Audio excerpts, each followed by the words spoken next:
In this tutorial, I will show you how to invite guests in ClickUp.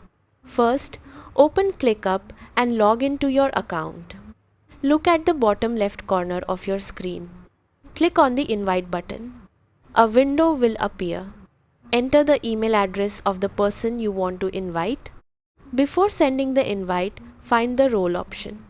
Change the role to guest. This is important so they do not become a paid member. Now, click invite. The person will receive an email to join as a guest. To manage guests, go to your profile icon at the top right. Click settings. Then, go to the people section. Here, you can see all users and guests. You can edit their role or remove access anytime. Guests will only see what you share with them. This keeps your workspace secure and organized. That is how you invite guests in ClickUp.